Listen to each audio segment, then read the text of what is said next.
በሪካርድ ወጥቷል ማለት ነው። ስለዚህ አብርሃም ውሳኔውን ያሳውቀናል ካሁን በኋላ ስላለው ጉዳይ ማለት ነው። አብርሃም እንግዲህ እኔ ጭንቀት ላይ ሆኜ ስለነበረ ታምሜም የሚፈጠረውን ነገር ብዙ ነገሮች ጥያቄ ስለፈጠረብኝ ለዛ ነው ግር ያለ ግማሹ ሩታን አታፈቅራትም ወይ ግማሹ ሄርሜላን አታፈቅራትም ወይ እያለ ስለሆነ በእኔ አትፍረዱብኝ፣ ጠብቁ ለሁሉም ነገር ብሏል። እኛም ምላሽክን እንጠብቃለን።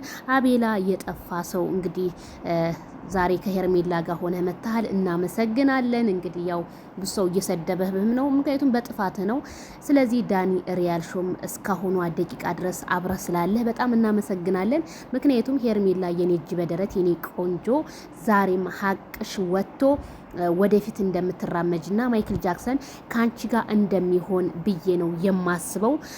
ምክንያቱም አብርሃም ታሞ ስለነቃ ሁሉም ነገር ድንገተኛ ነገር ነው የሆነበት።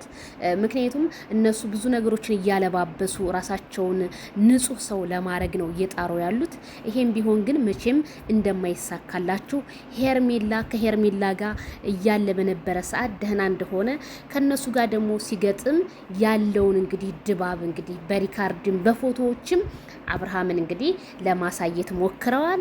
አብርሃም እንግዲህ ወይ ዛሬ ወይ ነገ እንግዲህ ቪዲዮውን ከነሩታ ጋር ያለውን እንግዲህ ጠብ ጦርነትን ይለቅልናል። እኛም እንግዲህ እንጠብቃለን። አብርሃም የሄርሜላ እውነታ እንዲወጣ ነው እኛ የምንፈልገው።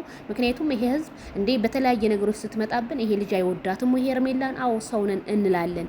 ስለዚህ እንኳንም ይሄን ጥያቄ አነሳህልን እኛም ስለምንወድህ ነው። እንኳንም ደህና መጣህ ብለናል። መግቢያ ስለሰራህላት ስለ ሄርሜላም እናመሰግናለን። ላይክ ሸር ቤተሰብ እንዴት አያችሁ ቪዲዮ?